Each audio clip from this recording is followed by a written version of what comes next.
So I see there's no precedent for me being funny. So I say a really dry joke and no one laughs and they think I'm being serious or think I'm being a jerk. But I, in my head, am just like, it's a Jason Bateman zinger. Sure. But my husband could say the same thing and people belly laugh, but it's because there's precedent. There's precedent for him being funny. So yeah, you just have to create precedent, and you start that by stop saying, I will remember I'm not funny. I will remember what you're saying. And your girlfriend needs to start telling you you're funny. What you put into the world is often what you receive in return.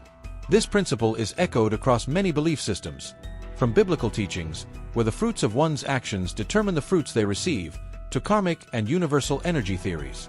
If someone puts out good energy, they'll likely receive the same in return. If they sow negativity, that's what will come back. Even the Golden Rule affirms this. Treat others the way you'd want to be treated, or expect the same negative treatment in return. Now, this basic law of reciprocity seems to be circling back on Blake Lively and Ryan Reynolds. Their aggressive legal tactics targeting independent voices on the internet are not only backfiring, but igniting fierce resistance. Multiple content creators are now filing motions to quash subpoenas sent by the couple's legal team. The situation has escalated to the point that even British actor and comedian Omid Djalili has publicly spoken out.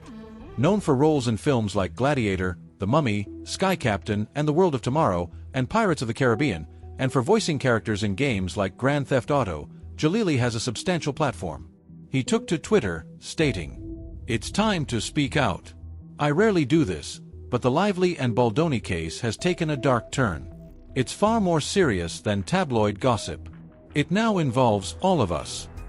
He highlighted how, after Blake Lively promoted a domestic violence-themed film by marketing her alcohol brand, an ill-timed move given the known link between alcohol and abuse, she faced backlash. Instead of owning the mistake, she blamed an anonymous smear campaign and went on the offensive, accusing co-star Justin Baldoni of misconduct via a heavily publicized article in the New York Times. When Baldoni's lawyer produced receipts disproving the claims, Lively's team pivoted. Now, their focus has turned towards silencing critics online, even creators with tiny followings, some with only 38 followers, by issuing subpoenas to platforms like YouTube, X, and TikTok. This tactic, however, is drawing increasing concern.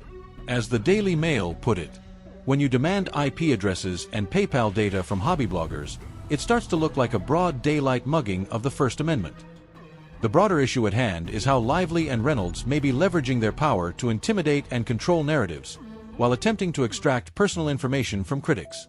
Critics say it's an attack on privacy, freedom of speech, and basic rights under U.S. law. Despite these attempts at suppression, those being targeted are fighting back. Independent creators like Cassidy, Leanne, Ashley Brianna Eve, and others have crafted legal motions to protect their rights. They're not backing down. One notable case is that of Existing to Thrive, an online commentator with virtually no following at the time of receiving a subpoena. Her videos discussed only publicly available information. Her motion asserts that the subpoena violates her First Amendment rights by attempting to unmask an anonymous speaker with no shown wrongdoing. She makes a compelling case. There's been no proof of defamation, and Lively's team hasn't identified a single specific video or post as problematic. Commentary on public court cases isn't defamatory. In fact, the Supreme Court has long held that even strong opinions and errors are part of open democratic discourse. Referencing New York Times versus Sullivan, she underlines that public figures must prove actual malice with strong evidence, something Lively hasn't provided. This content creator's motion argues the entire subpoena is a fishing expedition aimed not at finding evidence, but at intimidating critics. With no monetization and minimal audience, she presents a powerful contrast to Lively's status as a global celebrity with tens of millions of followers. Another motion came from Ashley Brianna Eve, a Canadian citizen. She argued that U.S. courts don't have jurisdiction to demand information from a non-party living in Canada. She also took aim at Lively's repeated breaches of privacy by filing unredacted documents into court records, which put individuals in potential danger. Ashley's motion also condemned the Vanzan lawsuit tactics used by Lively's attorneys, accusing them of filing sham complaints, using shell companies, and avoiding legal oversight to access personal data. Each of these creators calls attention to the disproportionate power dynamic and how Lively's legal actions may be putting people at risk, people who are merely engaging in public commentary about a widely covered case. Their arguments are crystal clear. Lively's lawsuit lacks merit, and her team's efforts to access private information are not legally justifiable. These motions demand the subpoenas be quashed, that protective orders be issued, and that the court sanction Lively's legal team for misuse of the legal system to suppress speech. At the core of these filings is the belief that public discussion about court cases should never be silenced by celebrities attempting to control the narrative. Lively herself has claimed to be a victim of retaliation, yet the filings argue that it is she who is retaliating against critics and anyone questioning her actions. Even the presiding judge, often viewed as unsympathetic to Wayfair, has in the past dismissed similar claims made by Lively against other individuals. He made it clear during a hearing that he did not support her allegations of a conspiracy and dismissed crisis manager Jed Wallace from the lawsuit. His previous rulings show he isn't swayed by celebrity status. Blake Lively may claim to be under attack, but these motions tell a different story, one of power used recklessly, of intimidation, and of a desperate attempt to silence dissent.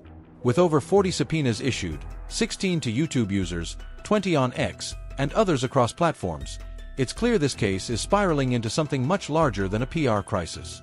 This coordinated response from content creators, many with legal guidance and community support, might finally shift the court's perspective.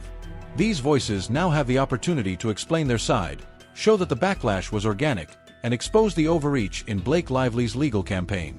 Ultimately, even a powerful celebrity couple cannot override constitutional rights. The law applies equally. The judge must follow legal precedent. If not, any missteps can and will be appealed. Blake Lively and Ryan Reynolds may be hearing more from these creators, voices they tried to silence, now empowered, now being heard. Because when people stand up for their rights, they show that power and influence cannot erase the truth. So what do you think about these developments? Share your thoughts in the comments. Don't forget to like the video, subscribe to the channel, and click the bell so you never miss an update. Thanks for watching.